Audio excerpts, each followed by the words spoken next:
Vamos a continuar con la clase del capítulo de cabeza y sistema nervioso central. Es la última teoría del día.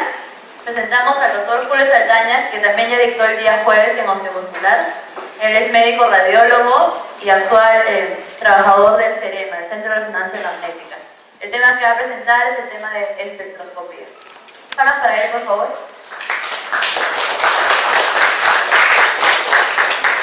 Buenas tardes. ¿Quiénes saben qué es espectroscopía? Levante la mano.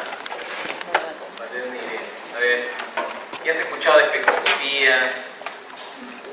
¿Para qué sirve? Uno levantó, ¿no? Entonces, sí.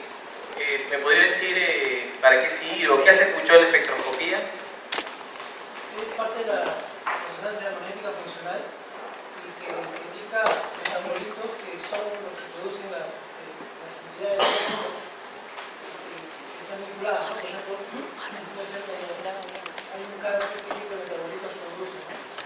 Muy bien. Hay estudios que están relacionados con Alzheimer, pero todavía no están en una fase evolutiva. Perfecto, lo sabe bastante porque es poco conocido en realidad el método, inclusive para los mismos neurólogos, claro que han escuchado, pero la interpretación es un poco difícil y de centro a centro, de persona a persona, la interpretación puede hacer que el método se desvirtúe.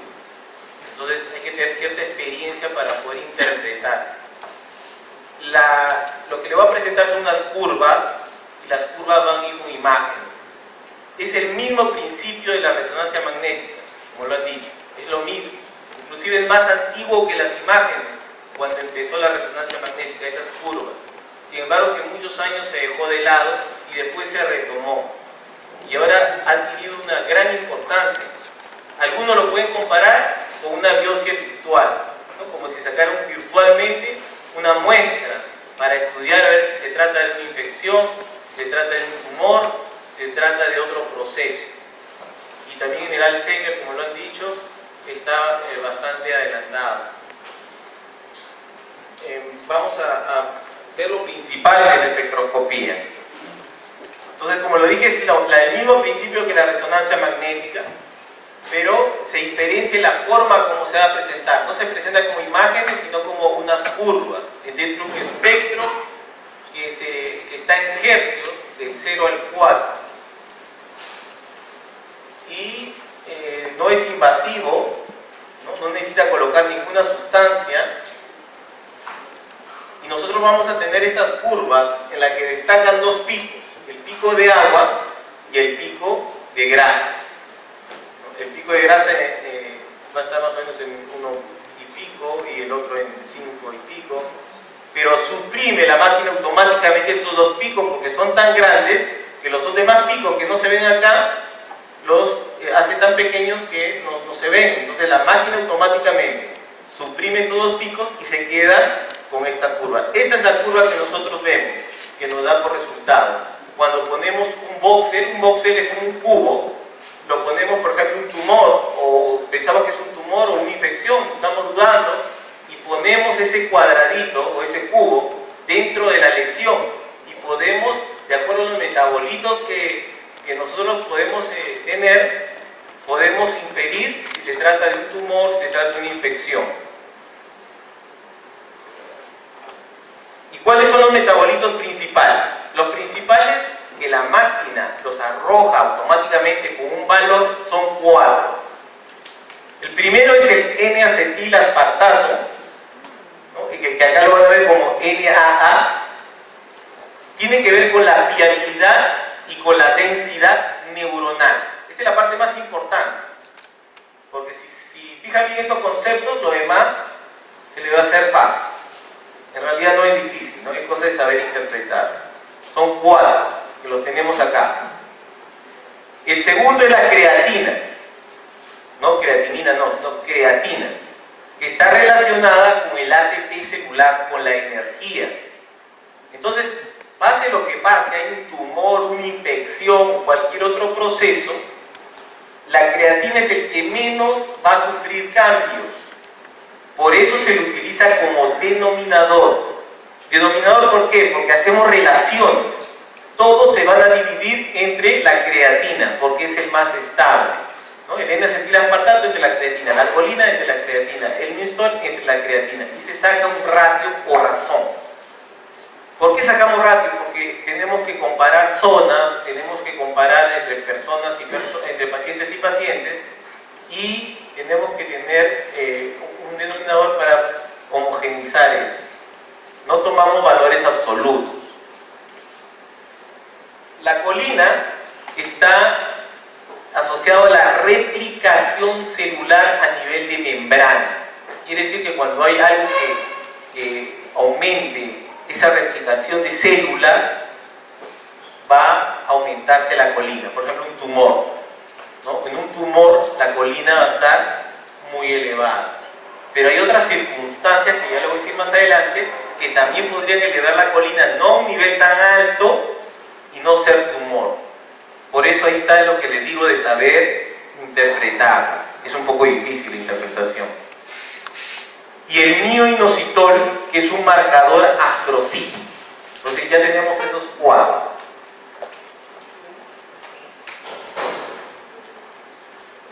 Hay otros dos picos que la máquina no te va a decir el valor de esos metabolitos, pero visualmente podemos saber si están altos o no, y es una valoración subjetiva visual, de acuerdo a qué tan alto esté la curva.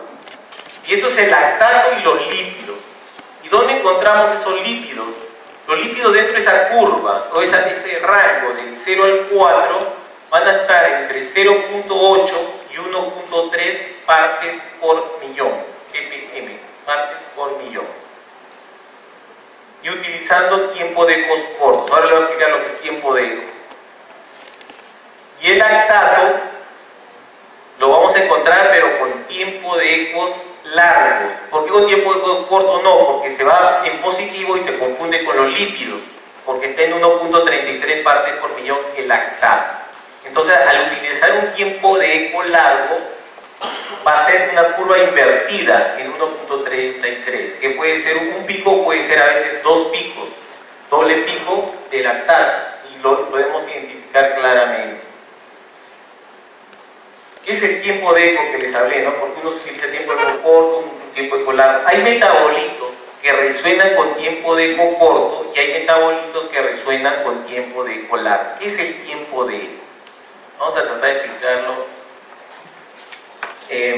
Cuando el paciente entra al resonador, a esa máquina tiene un imán potentísimo, ¿no? Más potente que el campo magnético de la Tierra. Entonces los protones de hidrógeno se alinean al campo magnético principal. Luego la máquina emite otro imán que le llama pulso de radiofrecuencia. Entonces se emite otro imán, ese pulso de radiofrecuencia, y desalinea los protones que están alineados al campo magnético principal, lo desalinea.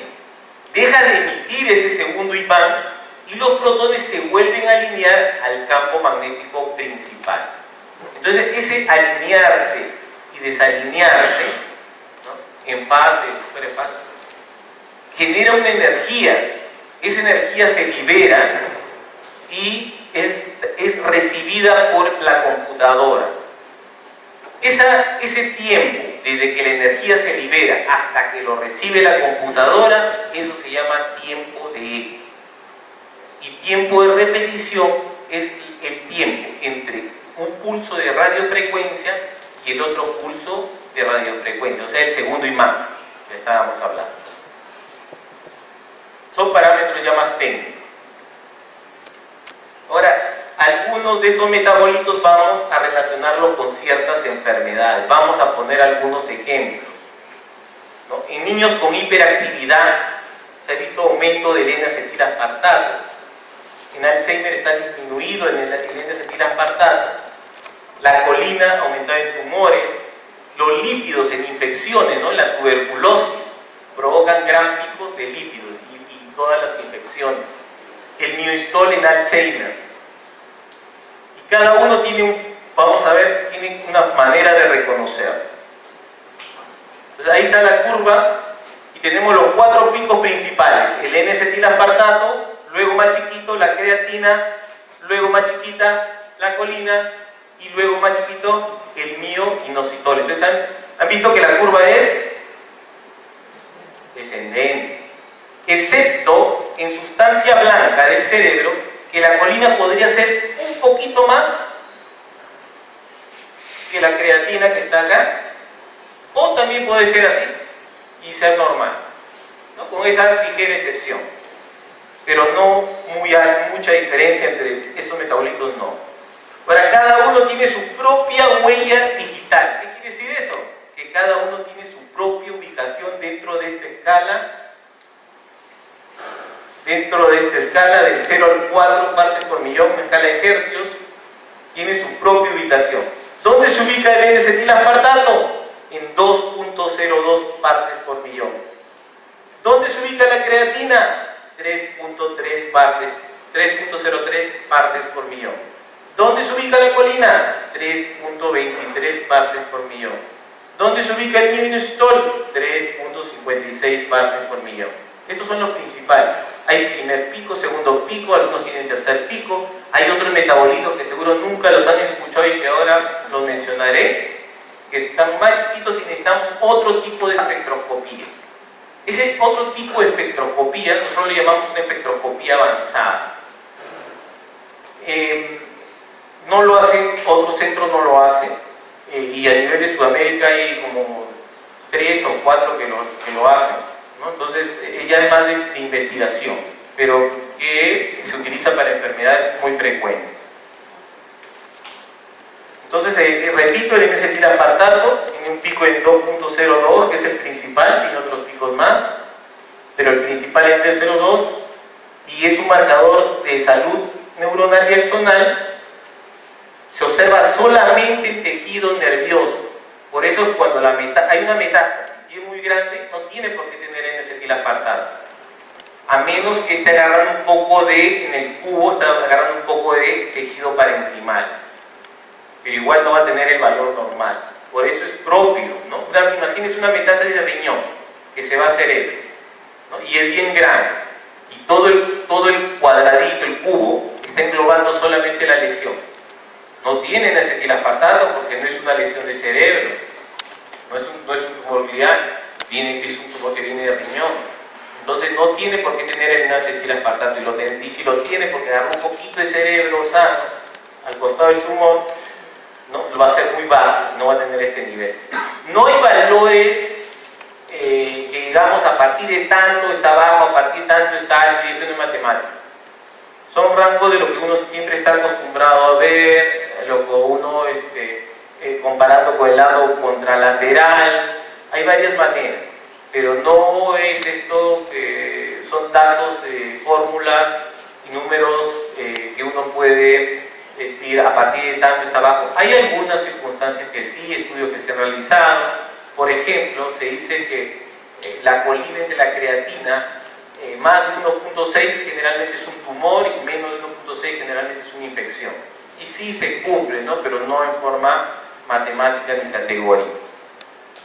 La creatina está en 3.03, es un marcador energético y regulador hormonal y es un metabolito muy estable, por eso lo utilizamos como denominador. La colina, acuérdense que se aumenta generalmente mucho en tumores, y el mioinositol, que se incrementa mucho en el Alzheimer, es un marcador astrocítico, está en 3.56. Entonces ya conocemos los metabolitos principales, el lactato en 1.33 y los lípidos entre 0.8 y 1.33. Cuando hay lípidos indica necrosis, por eso en la tuberculosis o la necrosis gaseosa encontramos muchos lípidos. Hay otros, aparte de los principales, hay otros metabolitos más que lo vemos en esta tabla, y a esto ya le llamamos espectroscopía avanzada. Inclusive si ustedes ingresan toda esta información al internet, ¿qué van a encontrar? Casi nada, ¿no? Casi nada, por no decir nada. La alanina, voy a nombrar algunas cosas y para qué sirven rápidamente. La alanina se ha visto en el 20 a 40% de los meningiomas y se ubica en 1.48 partes por millón. Glutamina y glutamato en niños hiperactivos está elevada y es la curva que sigue al N-acetil-aspartato. El siloinositol se ha visto elevado en tumores, está en 3.36 partes por millón. La glucosa en diabetes también se reporta en Huntington. En cetoacidosis diabética, los cetones. Después, algunas cosas que utilizo en abuso de alcohol. Ese sí tengo un caso. Hay un triplete, o sea, 3 picos resuenan en 1.16, que es el etanol. Luego, esto es muy importante, ¿no? Miren esta patología que es frecuente, los abscesos y la neurocisticercosis, patología que es el pan de cada día para los médicos. Y tenemos metabolitos como los aminoácidos citosólicos en 0.9 partes por millón, el acetato en 1.92 partes por millón, el succinato en 2.4 partes por millón, el aspartato en 2.6 partes por millón, y el acetato, y el succinato en 2.4. Bueno, ya lo sé de memoria. En el Alzheimer, ¿qué hay en el Alzheimer? Este es el voxel, o el que se pone, ¿no? Que no es un cuadrado, sino es un cubo. Si hacemos los cortes que están atrás y adelante, vemos que es un cubo. Y este cubo no puede ser muy chiquito, porque si es muy chiquito, se artefacta y la curva me sale toda ruidosa, ¿no? Y no lee nada. Entonces tiene que tener un tamaño mínimo, y ese tamaño mínimo más o menos es 8 centímetros cúbicos. Y vemos que en el Alzheimer se eleva el mioinositol, que está en 3.56. Recuerden que la curva era N-acetil-aspartato, luego creatina, luego colina, y el más chiquito, ¿cuál era? El mioinositol, era el más chiquito. Entonces, miren qué ha pasado acá. El mioinositol está más grande que la colina y más grande que la creatina. Entonces está elevado. Y el N-acetil-aspartato debería ser más elevado, es más elevado, ya lo conocemos visualmente, que es más elevado, y está disminuido. Entonces, eso es lo que se ha reportado en el Alzheimer ya establecido. El aumento del mioinositol y la disminución del N-acetil-aspartato. También tenemos no solamente el cuadradito, ese llamamos espectroscopía univoxel. Tenemos otro método que se llama espectroscopía multivoxel, que lo podemos hacer en un plano del cerebro, o podemos hacer todo el cerebro, lo podemos mapear. En solo 5 minutos mapeamos todo el cerebro. Entonces, si se nos pasó una lesión, podemos investigar qué está pasando en la zona de lesión mediante un postproceso. O sea, ya mediante una estación de trabajo, una computadora especial que tiene software especiales, podemos determinar qué está sucediendo en la lesión que no vimos. Entonces, no es necesario volver a meter al paciente. En este caso, tenemos 2 maneras. Dentro de este voxel hay muchos cuadraditos y podemos investigar la curva, qué pasa con la curva de este cuadradito, o podemos verlo con colores. En este caso hicimos el mapa del mioinositol y vemos mucho mioinositol en los lóbulos temporales, ¿no? En los hipocampos, a diferencia de un paciente normal y este es un paciente con Alzheimer. ¿Cuál es la diferencia? Esta es una escala de colores. El color rojo indica que el metabolito que se está estudiando es el más elevado, va a tornarse de color rojo.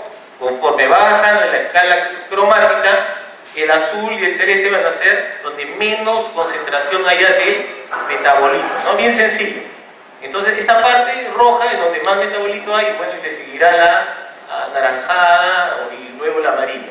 Pero estos, ¿qué colores tienen? Tienen los colores más bajos o intermedios, que es normal para un paciente. En cambio, un paciente con Alzheimer tenía mucho mioinositol y miren cómo con colores lo podemos graficar.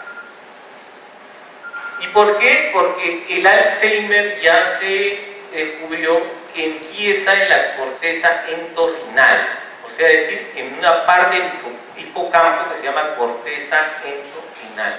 Entonces, por eso ahí empieza el Alzheimer. Y podemos desagregar esos colores para saber en qué zona del hipocampo está más comprometida. Podemos poner pequeños boxes dentro de todo este multivoxel, hacer las curvas y ver qué metabolitos y qué concentración de metabolitos tienen, ¿no? Cuáles son los ratios, relaciones, valores absolutos. Podemos investigar en cada zona del cerebro qué está sucediendo. Generalmente lo comparamos con la zona homóloga contralateral. En Cerema hicieron un trabajo, ¿no?, hace muchos años, en 2002, para Alzheimer, ¿no?, y concluyeron que si uno tomaba los valores de el hipocampo, acá están los hipocampos, estas cositas son los hipocampos, es un corte coronal líquido blanco, ponemos el voxel en la región medial del lóbulo temporal que incluye el hipocampo, y ahí están los valores absolutos, los tienen a la derecha, ¿no? Acá no fue detectado la creatina 27, colina 23, mistol 21. Y los ratios vienen a ser la división ¿entre quién se divide? Entre la creatina, claro. Y estos son los ratios, ¿no? Por ejemplo, el mistol 21 dividido entre la creatina, que es 27, me sale 0.76. Entonces, en el trabajo que realizaron en 2002 en Cerema, se dieron cuenta que como un valor tope era el 0.90, ¿no? Pacientes con 0.90 ya había bastante probabilidad que desarrollen el Alzheimer, ¿no? En este caso, en el lóbulo izquierdo tuvo 1.16, estuvo elevado, ¿no?, en el lóbulo temporal izquierdo. Hay una doctora brasileña que investigó la región posterior del cíngulo. ¿Qué es esta? Esta es la circunvolución del cíngulo, corte sagital, tenemos al cuerpo calloso y por encima tenemos, la que estoy sombreando, la circunvolución del cíngulo. Ella estudió la región posterior de esa circunvolución. ¿Y qué determinó? Que los pacientes con más de 0.70, ¿no?, hacían la enfermedad de Alzheimer. Y bueno, entonces en nuestro protocolo actualmente incluye eso, ¿no?, la región posterior del cíngulo y la región medial de lóbulos temporales, que incluyan los hipocampos. Hace poco hicimos un descubrimiento, ¿no?, en el cual investigamos un metabolito para una enfermedad que se llama esclerosis múltiple, que a veces con los estudios de tomografía a veces no te arrojan las lesiones, y es una enfermedad desmielinizante, ¿no?, que la causa en sí todavía se desconoce, pero se cree que tiene es inmunológica, y generalmente compromete el cuerpo calloso, las regiones periventriculares, la región infratentorial, los pedúnculos cerebelosos medios, el cerebelo. Y hay varias formas, como la remitente recurrente, y hay formas más, hay una forma secundaria que es más terrible, y son invalidantes en los pacientes. Entonces, en esos pacientes se ha encontrado un metabolito que se llama citrulina. ¿Qué es la citrulina? Este es el axón, y alrededor del axón hay como una grasita.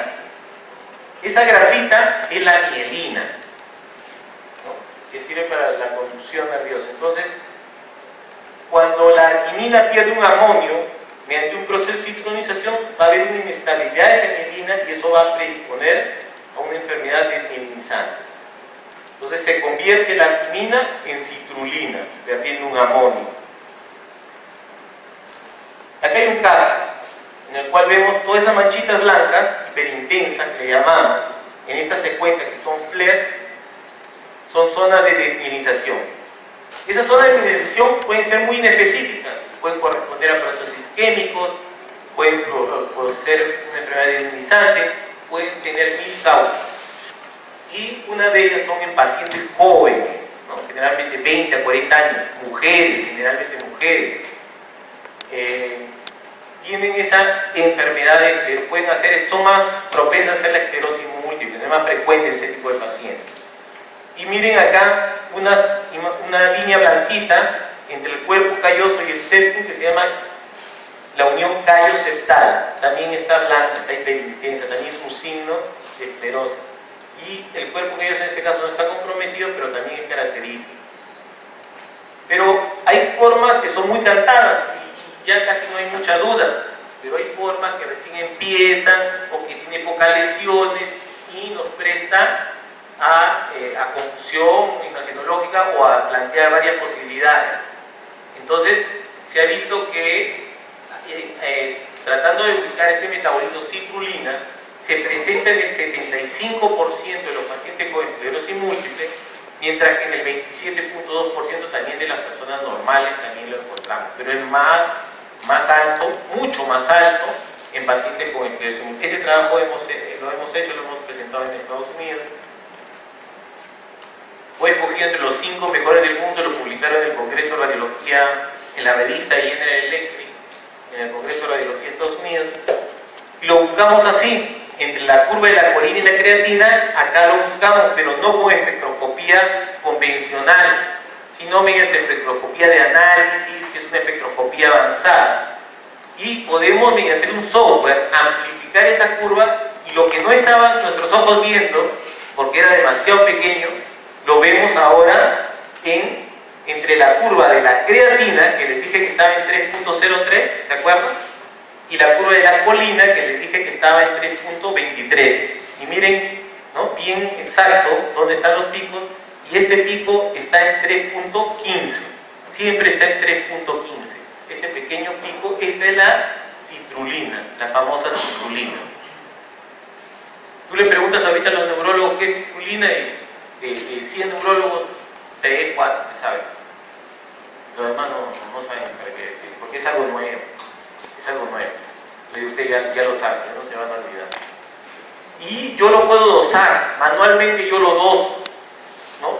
Saco un valor poniendo una línea donde empieza la curva y una línea donde termina la curva, y la máquina me arroja, por ejemplo, 2.3398 E más 0.6, y le saco lo mismo a la creatina, su área, y lo divido, se me va el exponencial y me queda un radio.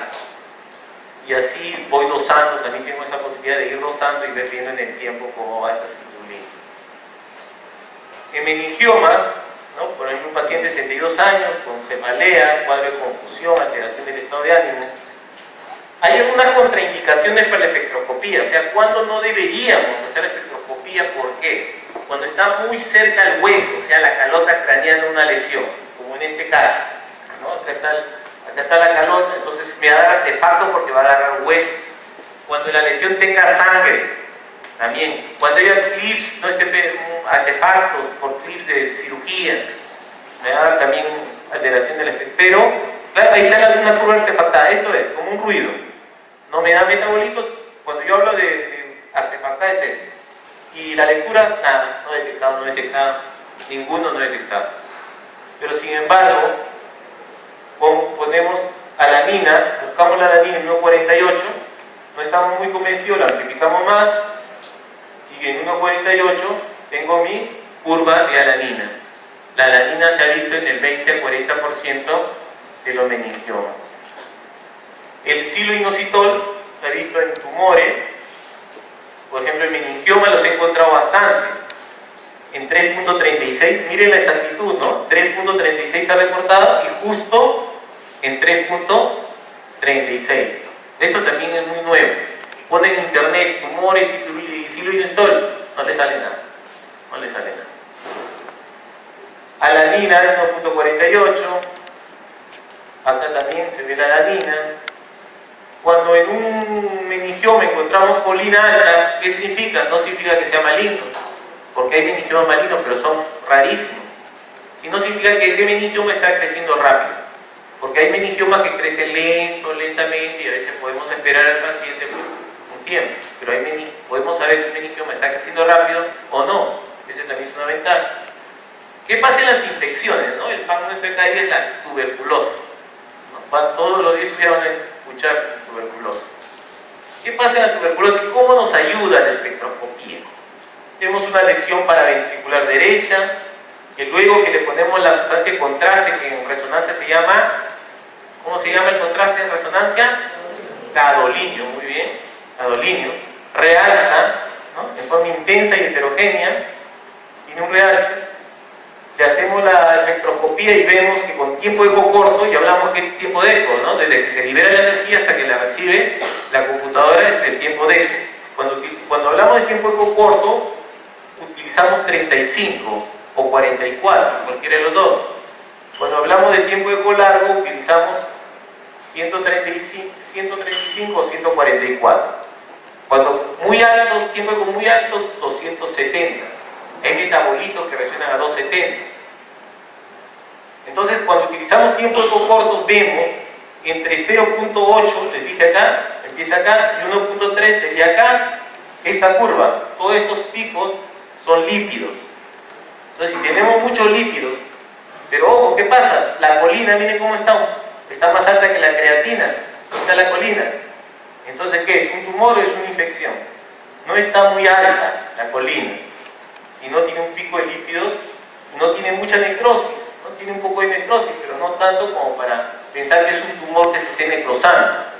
Entonces, hay un pico de lípidos significativo y la colina alta se reporta por proliferación de macrófagos, ¿no?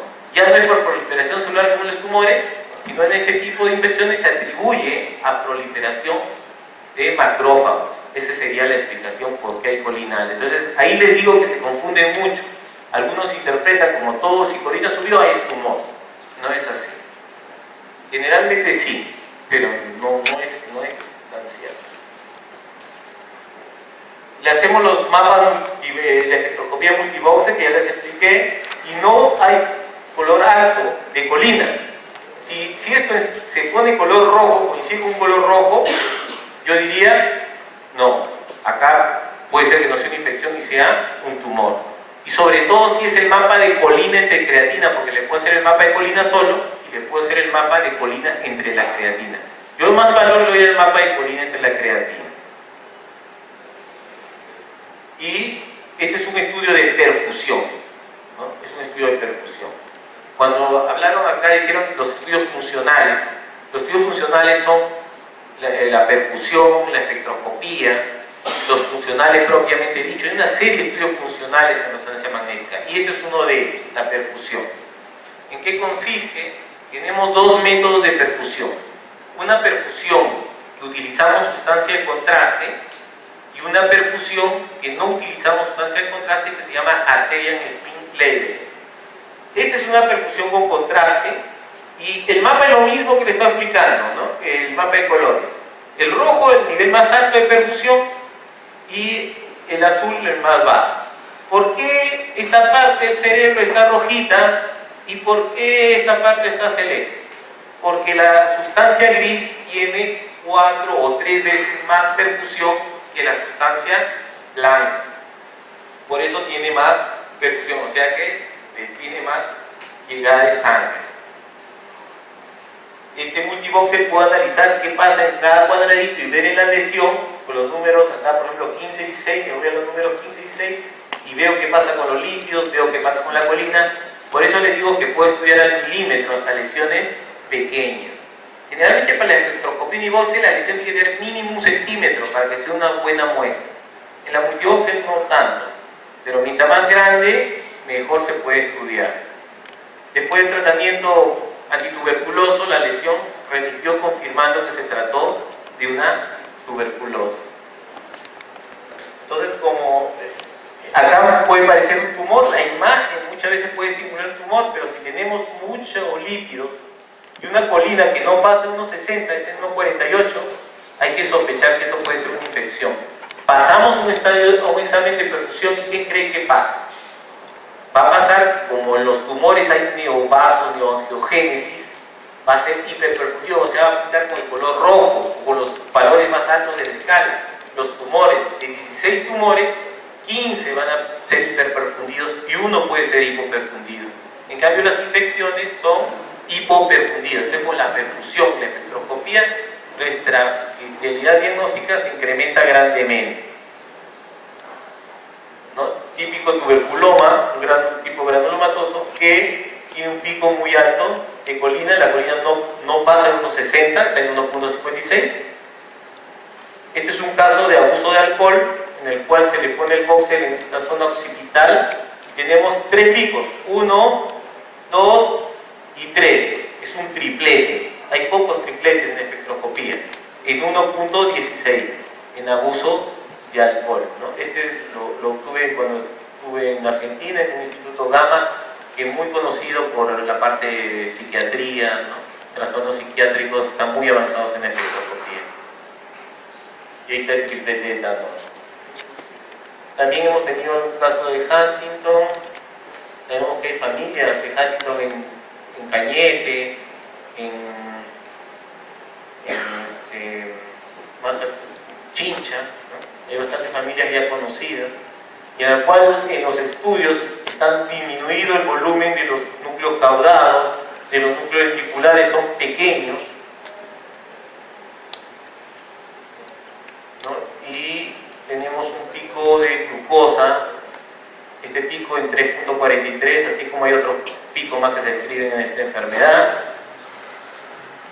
Muchas veces tenemos una hemorragia, ¿no? Como en este caso, pero no sabemos si esa hemorragia ha sido por alguna hipertensión, porque se rompió una malformación arteriovenosa y pequeña, por un tumor que está sangrando y está enmascarado por el sangrado. Entonces nos presta confusión, y la espectroscopía, si bien es una contraindicación relativa y en cual no hay lectura por la sangre del proceso, buscamos la colina o espectroscopía avanzada en 323 y no está muy alta. O sea, la espectroscopía, a pesar de eso avanzada, nos permite ver los metabolitos y dosarlos. Podemos dosarlo de esta manera, ¿no? Con una línea donde empieza y donde termina, y sacar un valor así como la citrulina que le enseñé. O sea, manualmente lo puedo hacer. Así como la máquina los arroja, yo también los puedo hacer manualmente. Y lo divido entre el área bajo la curva de la creatina. Y aquí está, la máquina me da los integrales, los divido y saco el valor. Ahora vamos a ver un tumor. Este es el astrocitoma más agresivo, que se llama glioblastoma multiforme, o también llamado astrocitoma grado 4. Cuando uno ya tiene el diagnóstico, solamente vive 9 meses, máximo 1 año, para que vean lo agresivo que puede ser esto cuando ya tienen el diagnóstico. Y bueno, y es un paciente que tiene ya operado, y se tiene un diagnóstico conocido, y tenemos un pico de lípidos muy alto. Entonces